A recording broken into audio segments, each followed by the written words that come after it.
আপনি কি জমি কিনতে যাচ্ছেন? তাহলে এই ভিডিওটি আপনার জন্য খুব গুরুত্বপূর্ণ। কারণ জমি কেনা মানে শুধু একটা জায়গা কেনা না, এটা আপনার জীবনের বড় একটা বিনিয়োগ। বাংলাদেশে অনেক মানুষ আছেন যারা সারা জীবনের সঞ্চয় দিয়ে জমি কিনেন, কিন্তু দুঃখের বিষয় হলো অনেকেই সঠিক তথ্য না জানার কারণে প্রতারণার শিকার হন। সবচেয়ে বড় ভুলটা কোথায় জানেন? আমরা মনে করি দলিল থাকলেই সব ঠিক, কিন্তু বাস্তবতা ভিন্ন। একটা জমির পেছনে থাকে অনেক কিছু। আসল মালিক কে, সরকারি রেকর্ডে কার নাম, জমির উপর কোনো মামলা আছে কিনা, জমির দখল কার কাছে। এখন ধরুন আপনি যাচাই না করেই জমি কিনলেন, কয়েক মাস পরে জানতে পারলেন এই জমির উপর কোর্টে মামলা চলছে। তখন কি হবে? আপনি জমি ভোগ দখল করতে পারবেন না, আবার বিক্রিও করতে পারবেন না, বরং কোর্টে বছরের পর বছর ঘুরতে হবে। মনে রাখবেন, মামলা মানেই ঝামেলা। তাই এই সমস্যা এড়াতে এই ভিডিওর নির্দেশনাগুলো ভালোভাবে ফলো করুন। এই সিরিজে আপনি জানতে পারবেন কিভাবে নিরাপদে জমি কিনবেন। ভেজালমুক্ত জমি কেনা অনেকের কাছে ঝামেলার কাজ মনে হয়। সম্পূর্ণ ভিডিওটি দেখুন, ভেজালমুক্ত জমি কেনা আপনার কাছে সহজ মনে হবে। প্রথম ধাপ, জমি নির্বাচন। এখানে আপনি লোকেশন, রাস্তা, পরিবেশ সব দেখবেন। বসতবাড়ির জন্য হলে বাসযোগ্য কিনা ইত্যাদি। তারপর যার কাছ থেকে কিনবেন সে আসল মালিক কিনা তা নিশ্চিত হতে হবে। তৃতীয় ধাপ, জমির কাগজপত্র যাচাই। এটা খুবই গুরুত্বপূর্ণ ধাপ। দলিল, খতিয়ান, নামজারি এসব কিছু মিলিয়ে দেখবেন। চতুর্থ ধাপ, বায়নানামা বা চুক্তিনামা। এখানে আপনি প্রাথমিকভাবে জমি কেনার চুক্তি সম্পাদন করবেন। পঞ্চম ধাপ, রেজিস্ট্রি করা বা সরকারিভাবে মালিকানা হস্তান্তর।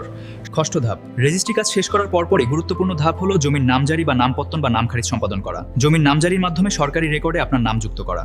এখন সমস্যা কোথায় হয়? অনেকে এই ধাপগুলো ফলো করে না। অনেকে সরাসরি টাকা দিয়ে দেয় যাচাই ছাড়াই। অনেক ক্ষেত্রে দেখা যায় গোপনে জমি কেনার জন্য কাউকে না জানিয়ে, বিস্তারিত যাচাই না করেই জমির বায়না দিয়ে দেন। জমি নির্বাচন করার সময় কি কি বিষয় দেখবেন? একটা ভালো জমি নির্বাচনের জন্য আপনাকে কয়েকটা বিষয় অবশ্যই দেখতে হবে। প্রথমত লোকেশন, জমিটি কোথায়, শহরের কাছে নাকি অনেক দূরে। দ্বিতীয়ত রাস্তা, জমিতে যাওয়ার রাস্তা আছে কিনা, এটা খুবই গুরুত্বপূর্ণ। তৃতীয়ত পরিবেশ কাঁচান, পানি জমে কিনা, বন্যা হয় কিনা, বসবাসের উপযুক্ত কিনা এসব দেখুন। চতুর্থত, ভবিষ্যতে এলাকায় কোনো উন্নয়ন হবে কিনা বা জমির দাম বেড়ে যাওয়ার সম্ভাবনা আছে কিনা। হয়তো এখন রাস্তা, স্কুল, বাজার নেই, পরবর্তীতে এগুলো হওয়ার সম্ভাবনা আছে। এখন মনে করুন একজন ব্যক্তি সস্তায় জমি কিনলেন, পরে দেখলেন সেখানে যাওয়ার রাস্তা নেই, ফলে জমির কোনো ব্যবহারই করতে পারলেন না, উল্টো নানা রকম ঝামেলায় পড়বেন। তাই জমি কেনার আগে সময় নিয়ে সবকিছু যাচাই করুন। প্রথমে জমির মালিক হওয়ার ধারাবাহিক বর্ণনা দেখুন। দ্বিতীয়ত, খতিয়ান বা সর্বশেষ রেকর্ড থেকে মেলানো শুরু করুন। তৃতীয়ত, নামজারি যাচাই করুন। চতুর্থত, ওই এলাকায় খোঁজ নিন।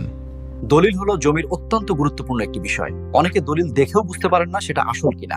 দলিলে যে বিষয়গুলো দেখবেন তা হলো দলিল নম্বর, রেজিস্ট্রির সাল, বিক্রেতা ও ক্রেতার নাম, জমির তফসিল পরিচয়, দাগ নম্বর, শ্রেণী, জমির পরিমাণ। আরও দেখতে হবে জমির চারপাশের দখলিকার ব্যক্তিদের নাম, জমির মালিকানার ধারা বিবরণী ইত্যাদি। খতিয়ান হল সরকারের জমির রেকর্ড। এখানে লেখা থাকে জমির প্রকৃত মালিকের নাম, মালিকের অংশ, অর্পিত সম্পত্তি হলে তা মন্তব্য কলামে লেখা থাকবে। অনেকে শুধু দলিল দেখে জমি কিনে ফেলেন, এটাই বড় ভুল। খতিয়ান যাচাই করবেন কিভাবে? জমির খতিয়ান নম্বর সংগ্রহ করুন, অনলাইন বা ভূমি অফিসে যাচাই করুন, মালিকের নাম মিলান।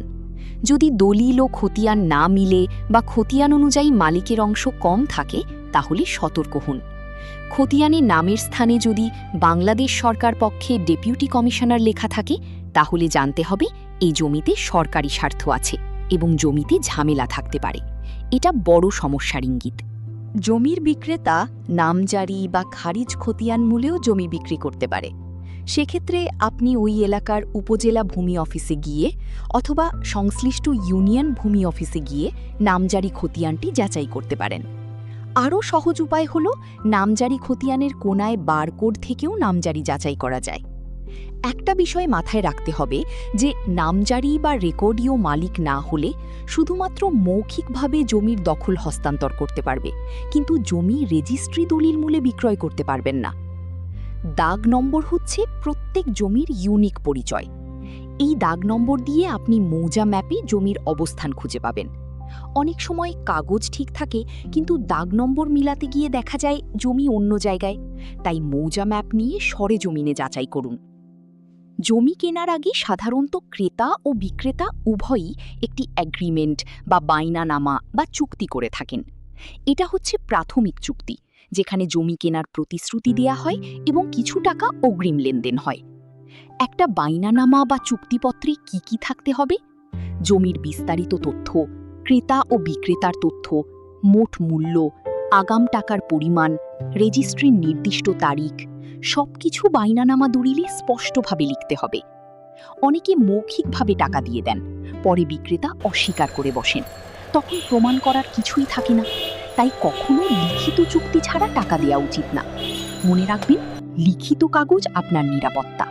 তাই আগাম টাকা দেওয়ার আগে নিশ্চিত করুন সব কাগজ যাচাই হয়েছে, মালিকানা নিশ্চিত হয়েছেন, বায়নানামা চুক্তি করা হয়েছে। এছাড়া সম্ভব হলে ব্যাংকের মাধ্যমে লেনদেন করুন। অনেকে নগদ টাকা পরিশোধের পর জমির দাম বেড়ে গেলে বায়নানামা বা চুক্তিপত্রে আর স্বাক্ষর করতে চায় না, কিংবা জমি রেজিস্ট্রি করে দিতে চায় না, দিন ঘোরায়, হয়রানি করে। তাই টাকা দেওয়ার আগে 10 বার ভাবুন। রেজিস্ট্রি হলো জমি কেনার সবচেয়ে গুরুত্বপূর্ণ ধাপ। এই ধাপেই মালিকানা আইনিভাবে পরিবর্তন হয়। রেজিস্ট্রি করতে কি করতে হয়? প্রথমে দলিল লিখে প্রস্তুত করা হয়, তারপর সাব রেজিস্ট্রি অফিসে জমা দেওয়া হয়। এরপর ক্রেতা ও বিক্রেতা উপস্থিত থেকে বিক্রেতা দলিলে স্বাক্ষর করেন। তবে যিনি জমি কিনবেন তিনি উপস্থিত না থাকলেও জমি রেজিস্ট্রি করা যায়। সবকিছু সম্পন্ন হলে দলিল রেজিস্ট্রি হয়। এখানে সবচেয়ে গুরুত্বপূর্ণ বিষয় হলো নিজে উপস্থিত থেকে সকল কাগজ নিজে যাচাই করুন ও দলিল লেখার পর ভালোভাবে পড়ে দেখুন। অন্যের উপর ভরসা করে বসে থাকবেন না, কারণ রেজিস্ট্রির পর ভুল ধরা পড়লে দায় আপনারই হবে। জমির পরিমাপ করা। আপনি কি নিশ্চিত আপনি যতটুকু জমি কিনছেন ঠিক ততটাই পাচ্ছেন? অনেক সময় দেখা যায় কাগজে পরিমাণ যতটুকু আছে বাস্তবে তা নেই, আবার কাগজপত্রের চেয়ে বাস্তবে বেশিও হতে পারে। তাই জমির পরিমাপ করা খুব জরুরি। জমির পরিমাপের জন্য একজন অভিজ্ঞ সার্ভেয়ার দিয়ে জমি মেপে জমির এরিয়া দেখে নিতে হবে। ম্যাপ অনুযায়ী জমির অবস্থান দেখতে হবে।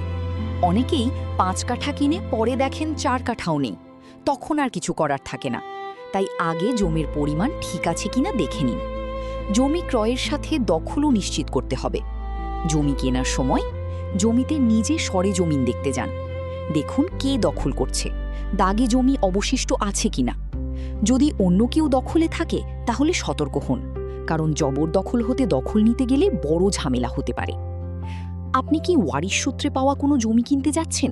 তাহলে একটু সতর্ক হতে হবে, কারণ ওয়ারিশ সূত্রে পাওয়া জমি যদি ওয়ারিশদের মধ্যে বন্টননামা দলিল না করা হয় এবং একজন ওয়ারিশ তার অংশের চেয়ে বেশি জমি বিক্রি করে দেয়, তাহলে সমস্যা হবে, কারণ অন্য ভাই বোনদেরও সেই জমিতে অংশ আছে। তাই কি করবেন? সব ওয়ারিশ দলিলে স্বাক্ষর করবে কিনা জেনে দেখতে হবে। সবাই বিক্রিতে সম্মত কিনা তা দেখতে হবে। কোনো ওয়ারিশ রেজিস্ট্রি দিতে বাদ পড়লে পরে ঝামেলায় পড়তে পারেন। তাই উত্তরাধিকার জমি কিনলে সব পক্ষ যাচাই করা খুব জরুরি। ভাগ না হওয়া জমি, বন্টননামাবিহীন জমি ঝুঁকিপূর্ণ। বন্টননামাবিহীন জমি মানে হলো জমির কাগজপত্র ভাগ হয়নি কিন্তু একাধিক মালিক আছে। এই ধরনের জমি কিনা খুব ঝুঁকিপূর্ণ। কেন? কারণ আপনি ঠিক কোন অংশের মালিক সেটা নির্দিষ্ট না। ধরুন আপনি জমি কিনলেন, পরে অন্য মালিক এসে বলল এই অংশটা তার, অথবা আপনার যে অংশ দখল করছেন জমির অন্য কোনো শরিক বা ওয়ারিশ এসে ভালো পজিশনের অংশটা দাবি করবে। এক্ষেত্রে আগে জমি ভাগ হয়েছে কিনা নিশ্চিত হতে হবে। জমি ভাগ বা বন্টননামা দলিল না করা হলে বেচা কেনার আগে জমি ভাগ করে নেওয়ার ব্যবস্থা করতে হবে। ভিডিওটি ভালো লাগলে শেয়ার করুন, আপনার মতামত কমেন্ট করুন। ইনশাআল্লাহ কথা হবে নতুন কোনো টপিক নিয়ে। পরবর্তী ভিডিও দেখার আমন্ত্রণ রইল। সাথে থাকার জন্য ধন্যবাদ।